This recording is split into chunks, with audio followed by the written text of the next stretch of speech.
football, c'est un éternel reprouvement. Il ne faudrait pas que le doute s'accapare dans nos têtes. C'est bien beau de faire des plans sur la comète, mais à force de dire que si... Moi, en tout cas, avec des si, je coupe du bois, mais... Jusqu'à minuit, c'est l'after-foot. Jean-Christophe Drouet.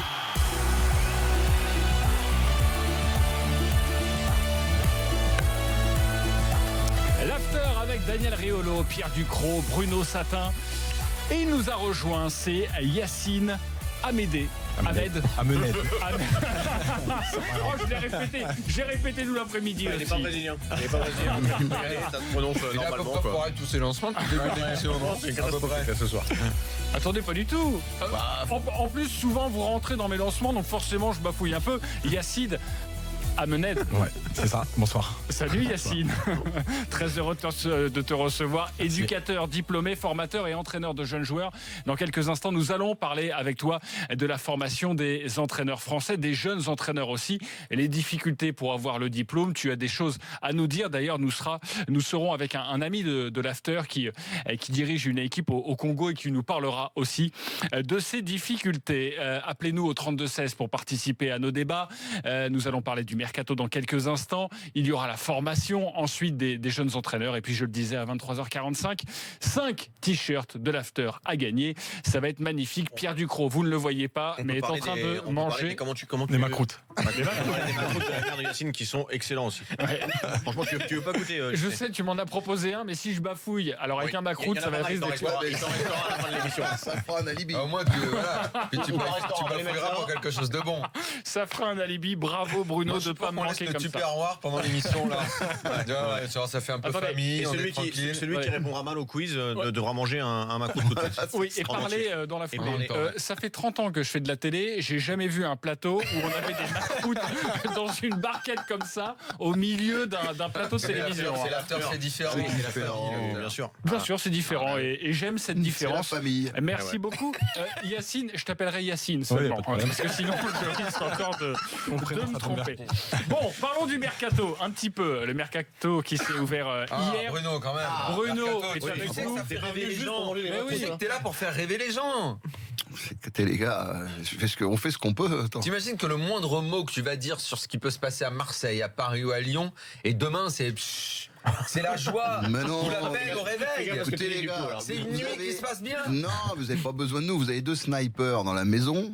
Un Momo, Boifsi. C'est vrai. Et puis là, Mais il est il y a parti ce en Russie. nouveau, Mais au moment où il est parti en Russie, il y a Tanzi, on a il est plus bien de contact. énervé. Celui-là, là, il nous a. Ah, le X, il Ils sont énervés. Bah non, mais bon, si tu veux. C'est le Nokia qui a sonné ou Le problème, c'est qu'ils veulent toujours aller plus vite que la musique. Donc on le voit bien sur le dossier Fekir. C'est-à-dire qu'il faut être toujours le premier à dire ça y est, c'est fait, il signe, il fait la visite, c'est bouclé, puis il n'y a rien de Comment bouclé. tu vois le truc, toi, alors, le fait que ça ne se fasse pas alors que visite médicale il y a eu? Ah bah c'est parce qu'il y a eu visite médicale. Sans doute, c'est lié à quelque chose. Enfin, Mais qu'est-ce qui a pu ressortir de la visite médicale? qu'il y a sûrement une arthrose précoce, peut-être, et Problème de que cartilage, c'est ça? par rapport au prix que ça coûte, il y a une hésitation, quoi. Ah mais alors Bruno, moi, juste par rapport aux infos qu'on a eues, alors est-ce qu'elles sont vraies ou pas vraies, ça c'est autre chose, mais si un club qui fait une visite médicale, il y a un problème effectivement d'arthrose, de cartilage, qui supporterait pas l'intensité maintenant de grosses saisons, etc. Tu proposes toujours de l'acheter 10 millions de moins le joueur? Ou tu te retires complètement? Ah non, mais maintenant, le club dit... Parce que ça a été une proposition inférieure à ce qui était fait Selon nos informations, c'est ce qui s'est passé. Il y a eu visite médicale. Après analyse de la visite médicale, les dirigeants de Liverpool n'étaient pas totalement convaincus. Donc ils ne se sont pas retirés du dossier, mais selon nos informations, ils ont tenté de renégocier le montant du Ce transfert. que vous mesurez pas, c'est effectivement la puissance des staffs médicaux maintenant et des médecins de club. Ils ont vraiment, et naturellement, avec les montants que ça engage, on est obligé d'écouter un peu ce qu'ils disent, parce qu'il peut y avoir des catastrophes industrielles. Oui. Donc, ce que je pense, c'est qu'ils ont transformé une partie importante de la somme qu'ils étaient prêts à mettre de fixe en variable, et ça naturellement n'a pas plu à Jean-Michel Aulas, certainement. Donc, Alors, aujourd'hui, j'ai vu qu'un journaliste proche de Fekir annonçait que le transfert se ferait de toute façon. Ah, c'est possible, mais à Liverpool ou ailleurs? Moi, oui, à Liverpool, c'est ça. Je n'ai pas d'infos, moi. Ça, je non, sais mais pas. comme- Mais par contre, comme on le peut être gars, à peu près sûr que Fekir va pas rester à Lyon. C'est un ancien collègue à toi qui dit. Manifestement, manifestement, c'est son départ compliqué. est acté. Quoi. Il y a El Ghazi. Compliqué. Ouais. Je sais qu'il est proche du joueur. Il dit qu'il jouera de toute façon à Liverpool, mais c'est quand même. Enfin, Lyon, dans ce cas-là, va passer pour quoi? Avoir fait déjà 2 communiqués, il reste avec nous, machin. C'est de la négo, Daniel, c'est de la négo. C'est de la négo. Aujourd'hui, le joueur est là, on est coincé. Jean-Michel Aulas, en la matière, il faut quand même lui donner un certain crédit. Il n'a pas l'habitude de brader ses joueurs. Même quand il en a qui veut plus, il arrive à récupérer des ronds dessus. Donc, si tu veux, cette partie-là, il maîtrise. C'est de la com. C'est possible. Donc, si tu veux c'est pour ça que je te dis que moi je pense que Fekir ne restera pas à Lyon quoi qu'il arrive, qu'il aille à Liverpool ou ailleurs. Non, son départ était acté. Voilà. De toute façon, Et puis lui psychologiquement, tu le vois Tu penses qu'il revenir aura là, la somme On parle de 65 millions d'euros, on parlait de entre 5 à 10 millions de bonus. 5 millions de pertes, ça va. Il s'en tire bien si c'est que ça. Même 10. La deuxième offre c'était 55, je crois. Tout ça, c'est des spéculations. Il faut voir les papiers et puis il faut voir ce qu'ils proposent en fixe, en variable, à quoi sont liées les variables. Et c'est pour ça que je te dis, quand tu parles de la puissance, enfin en tout cas de la compétence des staffs médicaux maintenant, moi je te rejoins entièrement là-dessus. Je pense que si un staff médical, et notamment celui d'une grande équipe comme Liverpool, met le veto, tu ne fais pas une proposition de 10 millions moins cher, tu te retires. Basta. Non, mais si tu veux. Donc il y a autre chose. Il y a une différence, effectivement, sur des problèmes, par exemple, d'usure, d'arthrose précoce ou de choses comme ça, avec des fois des problèmes d'ordre cardiaque. Où là, le club dit, on fait pas. Donc, j'ai eu le cas l'année dernière avec un joueur qui est allé à la Roma, la Chic, où la Juventus a dit non, nous, aujourd'hui, on fait pas. Donc, c'est vrai, c'est toi qui gères Patrick. C'est là un agent de chèque, mais c'est un ami, quoi. Donc je lui donne un petit coup de main. Mais là, c'est totalement différent. C'était pas une chic là. Donc il y a une estimation du risque. Et puis, effectivement, du fait que peut-être qu'il ne sera pas à 100%, ou peut-être qu'il peut avoir des risques de blessures plus importants, ou un rendement. Oui, voilà, on pas supporter l'intensité, effectivement, d'une grosse saison, d'enchaînement de matchs, etc. Quoi. Donc ça vaut un peu moins cher. Ouais. Moi, j'ai du mal à y croire, ça.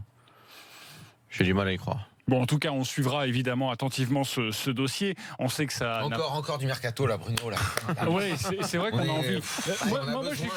J'ai quelques informations à vous donner, mais j'ai envie d'en. Ils bougent dans tous les sens, ça rentre, ça sort. C'est-à-dire parce qu'à part Grand-Cyr, personne n'est rentré, là. Non, mais. Sans faire offense à personne, ça ne fait pas non plus rêver à mort, quoi. Non, maintenant, un transfert à 3 millions, on s'en fout. Non, à 3 millions, c'est un C'est à peu près le prix de Thomas Lemar, et maintenant, il en vaut 90. Monaco, ils ont acheté 4 millions, Lemar, faut s'en souvenir. Donc, ça faisait pas rêver personne, et puis. C'est vrai, t'as raison. Moi, je plaisantais. C'était ironique, mais c'est un peu malheureusement, c'est un peu devenu la réalité. Non, mais si ça coûte plus au moins 50 millions. Monaco, ça bouge. Oui, pour l'instant, plus en sortie, puisque Fabinho, lui, il est déjà parti.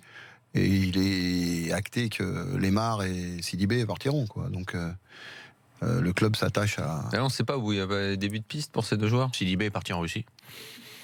Oui, Merci pour ces infos, Pierre Ducros. On sait que pour Thomas Lemar, si tu vas par là. C'est la première ligue. C'est vrai que j'aurais pu le. C'est plutôt l'Espagne, je pense. Mais... Pour Thomas Lemar ? Oui, je pense que ça sera soit l'Atlético. T'avais un début d'info non, je savais pas un début d'info. Si c'est ça. C'est la première ligue. Non, c'est plutôt l'Espagne. Non, mais c'est l'Espagne. Alors, c'est pas un début d'info, mais on sait tous qu'en septembre, en tout cas, le dernier jour du mercato, l'année dernière, Arsenal, Liverpool aussi, et on reparlait de Liverpool au mois d'avril, au mois de mai. Mois sur le marché. Non, mais même il y a 2 mois. Tellement de choses. Il y a 2 mois, on parlait encore, et même encore la semaine dernière, on parlait encore de Liverpool. 2 mois, c'est tellement. Oui, mais est-ce qu'il apprend un style qui vous semble un peu plus collé à la Liga espagnole? Non, je sais pas, je vous dis ça, je vous dis rien. Oui, après, tout n'est pas une affaire de style. Oui, mais si, parce que quand tu vois ces saisons en dents de scie ou quand il est dans un trou physique, il sert plus du tout à rien. Effectivement, je suis d'accord avec Bruno. Il y a des offres qui viennent de pays, le mec il va quand même si ça correspond pas à son style. Oui, ça arrive. Voilà. Mais pour lui, effectivement, moi je le vois plus aussi dans un championnat comme la Liga que la première ligue, ouais, carrément. Donc Monaco cherche à remplacer ces 3 joueurs, en tout cas Fabinho. Il y en a certains où ils ont déjà des gens, je veux dire en l'occurrence pour Sidibé, ils ont le Mami Touré qui pourra bien faire le job, par exemple. Donc, mais ils travaillent sur un certain nombre de choses. Ouais. Concernant le Paris Saint-Germain, tout à l'heure tu nous disais juste le Paris Saint-Germain, on parlera de Marseille tout à l'heure, parce que évidemment le mercato du PSG, c'est surtout là. On fait dans l'ordre du classement. Oui, exactement. Bien joué, Pierre. Évidemment, on attend la décision de l'UEFA concernant le fair play financier. Cette décision devrait arriver en début de semaine, mardi au plus tard. D'après les informations du JDD, le Paris Saint-Germain va voir ses transferts encadrer cet été. On ne parle pas d'exclusion de la Ligue des Champions, mais d'encadrement des transferts pour rester dans les clous du fair play financier. Ça risque d'être compliqué ce mercato du PSG, Bruno ? Effectivement, oui, ils vont pas pouvoir sans doute dépenser comme ils le souhaitaient, quoi. Et remplacer, enfin en tout cas pourvoir les postes qu'ils souhaitent pourvoir. Après, plus de l'ajustement, parce que Ils vont peut-être viser plus juste, du coup. Ouais. S'ils arrivent à faire partir 2-3 joueurs à des belles sommes, ils pourront prendre après. Tu penses à qui ? Je sais. Non, mais par définition. J'avais l'impression que beaucoup étaient vendables. Après, je connais la difficulté des salaires parisiens qui fait que c'est difficile de les prendre. Mais j'avais l'impression que rien n'était fermé pour Pastore, Verratti, Di Maria. Oui, mais aujourd'hui, Pastore, Rabiot. Il y a un élément, et souvent, je veux dire, en premier lieu, les médias méconnaissent un petit peu. Ils pensent qu'à l'aspect transfert, ils pensent pas à l'aspect salaire. Si, je viens de te Aujourd'hui, dire, le salaire, je sais qu'ils sont très compliqués, les salaires. Je sais. Personne va lui donner l'équivalent. Donc, il faut composer et sans doute accepter un transfert à la baisse pour se débarrasser du salaire. Oui. Donc, il faut encore que le joueur ensuite derrière accepte un salaire à la baisse. Et les Argentins, ils sont pas connus pour faire des remises. Donc il va être obligé un peu. Il n'y a jamais de solde en Argentine. Les Argentins, il y a 1 euro par terre, ils grattent le sol. Ça, les joueurs argentins, c'est impressionnant, quoi. Ah oui. Ah non, c'est des joueurs professionnels, mais donc ils sont là pour faire de l'argent. Et on va pas les critiquer pour ça, mais c'est normal. Donc le PSG, forcément, il y a plusieurs questions. Bon, je pense que le dossier de Buffon, il est plus que dans le tuyau, on va dire. Donc ça va aussi impacter un peu la situation des autres gardiens. Que ce soit Areola ou Trapp, sans doute qu'il y a un des deux qui je pense pas qu'Areola va bien supporter le truc. Enfin, Raiola risque de lui monter un peu le bourrichon. Mais bon, Raiola, ça peut avoir un intérêt aussi. Raiola, il a déjà une situation tout minot qui puisse être. Il a déjà une situation pas facile à gérer avec Donnarumma, puisqu'on lui a mis Reina dans les pattes. Et donc, on va voir comment ça va se passer. Parce qu'il n'y a pas l'empressement qu'on veut bien dire pour acheter Donnarumma. Donc, il faut arrêter. Il y a un marketing tout autour de ça. Et Donnarumma n'est pas aujourd'hui. On l'a bien survendu. Je crois qu'il n'y a pas aussi un petit problème d'image, ou en tout cas qui peut faire peur, qui peut un peu faire peur au club, peut-être. Ouais, bon, enfin, c'est toujours le problème quand tu prends un joueur avec Mino, il peut se passer des trucs à tout moment. Tu prends un joueur de Raiola, t'es président de club, ça te saule, quoi. Tu sais que le mec, tu vas l'avoir sur le paletot, là. Ouais, ça, et puis t'as le Pizzaiolo, il est saoulant comme mec. Moi, je suis président de club, je réfléchis à 2 fois à en traiter avec lui. Non, la seule chose. Tous ces joueurs sont galériens, à part 1 ou 2 mecs. Bon, il y a des exceptions, évidemment, mais souvent, c'est Mais il a un talent exceptionnel pour te faire des deals, quoi. Donc, il fait des deals pour ses joueurs exceptionnels. Donc, là, il faudra être créatif. Après, créatif. Oui, non, mais tu sais, quand on dit créatif, ça veut dire trouver les bonnes idées, le bon endroit, le bon moment, quand le club ouvre la porte. Donc, PSG, il doit particulier, sans doute prendre un arrière gauche. Il met le pied dans la porte, il fait comme les vendeurs d'aspirateurs des années 70. Il te vend l'aspirateur, les sachets, les produits, tout. Ah, tout, c'est la vente additionnelle, ça, c'est. Mais bon, ils vont les gants avec. Puis bon, là au PSG, il y a Maxwell qui éventuellement peut écouter d'une oreille attentive. Et s'il y a des bons coups à faire. Donc, après, bon, Mino n'a pas un top arrière gauche à nous proposer, n'a pas forcément un arrière droit qui pourra épauler Meunier pendant les mois où Alves ne sera pas là, parce que je pense qu'ils vont devoir prendre. Ça m'étonnerait qu'ils fassent confiance à Georgienne ou à un des jeunes du club pour faire la doublure de Meunier, quoi. Donc, puis au milieu, il y a un grand chantier, quoi. Ouais. Ok, voilà pour les informations du Paris Saint-Germain. On attendra donc d'ici mardi les sanctions de l'UEFA, car il devrait y avoir des sanctions. Si, l'OM, bien sûr que c'est. L'OM, je crois que c'est assez simple. Ils veulent un milieu de terrain défensif qui puisse, le cas échéant, jouer un petit peu défenseur central, si le besoin s'en faisait sentir, un peu comme a fait Gustavo cette année. Et puis toujours un attaquant, un numéro 9. Donc, mais ça semble être trouvé, ça. Ça a l'air d'être pas trop mal enquillé avec Balotelli, ouais. Ah oui, ça prend vraiment forme, cette affaire-là ? Apparemment. Ouais. Apparemment. Ouais. Et concernant l'Olympique de Marseille et ce justement grand attaquant et ce projet d'avoir un magnifique numéro 9, est-ce qu'on sent dans le milieu là, du football que que l'OM prospecte véritablement, ou alors ils se sont juste arrêtés sur Mario Balotelli? Ah non, bon, mais il travaille. Il y a des gens qui travaillent au club. Je veux dire, Andoni Zubizarreta, il a une équipe en place. Après, c'est plus, il faut trouver cette espèce d'harmonie entre les idées et les choses faisables qu'a détecté le département sportif, et puis les volontés du coach. Et ce que le coach va valider. compte tenu du fonctionnement aujourd'hui à l'OM, c'est Rudy qui valide. Ok. Et il aurait déjà validé le profil de Mario Balotelli. Sans doute que s'ils approfondissent Il le comme connaît, ça. il est en Ligue 1. Ah oui, c'est vrai. Quand il est en Ligue 1, c'est pas exotique. Exactement. Donc on connaît parfois. Hors frontière, c'est exotique. D'autres choses sur le mercato, Bruno, à savoir? Il y a pas mal d'endroits où effectivement ça commence à bouger, mais ça serait difficile de vous faire un résumé. Ce qui est fou, c'est l'entraîneur du Real. C'est que ce dossier soit. Ils ont été pris de court. Ils ont été surpris, comme nous. Hein. Oui, mais c'est dingue qu'une Un peu institution avant nous, comme le Real Madrid soit pris de court. Et c'est vrai qu'ils en sont à parler de Michel, quand même. Ouais. C'est vrai, ils en sont à parler de Michel. Michel, Guti, enfin bon. Mais en même temps, je veux dire, ou même Solari, enfin les noms qui ont été évoqués, peut-être à part Pochettino, qui avait publiquement dit que s'il y avait une possibilité, lui, il irait bien volontiers, quoi. Mais comme il vient de reprolonger à Tottenham, ça paraît difficile. Comment ça se passe pour un entraîneur, les contrats qu'on dit il prolonge et tout, le mec il peut pas démissionner? Il peut démissionner, mais il y a un dédit, quoi. Faudra racheter, faudra compenser. Et bon, le gars qui prolonge et qui est sous contrat pendant 4 ans, ça fait un chèque Oui, et puis il peut pas relativement conséquent pour se libérer. Enfin, tu brises pas un CDD comme ça tout seul, quoi. Il faut que le club soit d'accord quand Je même. pensais que pour les entraîneurs, c'était pas comme pour les joueurs. Non, faut Ça dépend comment c'est rédigé. Il y a des clauses aussi pour les coachs. On voit bien avec Sarri. Par exemple, oui, non, mais alors celle-là, c'est une clause spécifique, quoi, qui te donne le droit là de quitter le club, même si tu es encore sous certaines conditions, mais de contrat. Mais il y a des dates précises à respecter.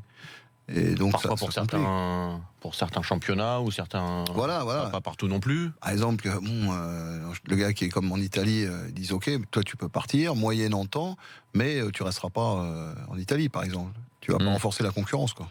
Un mot sur Antoine Griezmann qui a de nouveau annoncé que son avenir allait être scellé avant le début de la Coupe du Monde chez nos confrères de Téléfoot. Ça commence samedi, donc ce sera sûrement cette semaine, mais je suis content, j'ai envie de faire une grosse Coupe du Monde et je me sens prêt. Oui, normalement, ce sera fixé avant la Coupe du Monde. Il reste à l'Atlético. C'est bon, Je vais vous le dire, il reste à l'Atlético. donc j'espère. Ah, bon, voilà, il nous le dit. Bruno. Il reste affirmatif, il reste à l'Atlético. Je pense qu'il reste à l'Atlético. Bah voilà.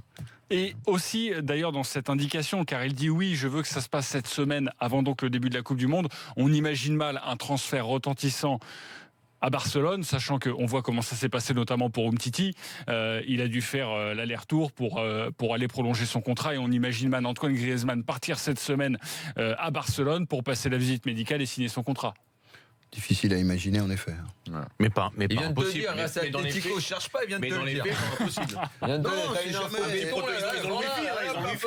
Il faut que ça turbine. Un petit protocole. Il y a les signatures électroniques, Ah maintenant. oui, attends, tu peux faire de partout maintenant, attention. Bien sûr. Médecin, Oui, ok. médecin, Sauf que c'est un transfert d'Antoine Griezmann au FC Barcelone. c'est pas... s'ils envoient un médecin, il va pas prendre le Dans car, il va pas faire la 40 chambre heures de 302 car de pour y aller, l'hôtel de hein. Sistra, là, dans le Ok, Pullman, ou je sais c'est pas où pas ils sont là. Pierre Ducrot qui peut pas faire l'after parce qu'il a une gastro, le mec il signe et tout ça. Là, c'est un transfert incroyable. Donc Nico, alors. bon, ok. Puis il n'a pas été validé par Eric Abidal qui vient de prendre les responsabilités. Voilà. Peut-être. Exactement. Il y avait du flottement au niveau du département direction sportive. Donc l'after vous l'annonce. Si vous Griezmann entendez des reste à choses l'Atlético. sur Antoine Griezmann, Bruno Satin vous le dit, Antoine Griezmann va rester. Justement, malheureusement, Lionel Messi, dans le quotidien catalan Sport, a déclaré il y a quelques heures, pour remporter de nouveau la Ligue des Champions, on doit avoir les meilleurs joueurs et Griezmann est l'un d'eux. Si le club peut le faire venir, je serai ravi. Ouais, mais bon, oublie ta phrase, c'est fini. Donc, Il a pas attendez. encore écouté l'after. Ça veut dire que cette dépêche, on annule? Bien sûr, faut lui envoyer le podcast et vite fait, quoi. Voilà. Ah bah, c'est dur quand même d'annuler comme Ouais. ça les dépêches. Bon, voilà, en tout cas c'est l'after. Antoine Griezmann va rester à l'Atlético Madrid. J'espère qu'il nous regarde dans sa chambre à Istra en Russie, qu'il nous écoute. Antoine Griezmann. On revient dans quelques instants avec Yacine qui va non pas nous parler que de macroute évidemment, parce que sinon ce serait véritablement un cliché. Non, il est éducateur diplômé, formateur et entraîneur de jeunes joueurs. Et il a envie de passer un coup de gueule parce que ça va mal pour la formation de nos jeunes entraîneurs français. On se retrouve dans quelques instants et n'oubliez pas de nous appeler au 32-16. Il y a un quiz, ça va être incroyable. Hein. On est 4 là autour du plateau, il y a de la place, il y aura des auditeurs. Le quiz, il va tuer ce 5 soir. t-shirts de l'after à gagner. Franchement, c'est rare que l'on fasse gagner d'aussi beaux cadeaux. C'est au 32-16. Allez, à tout de suite sur RMC.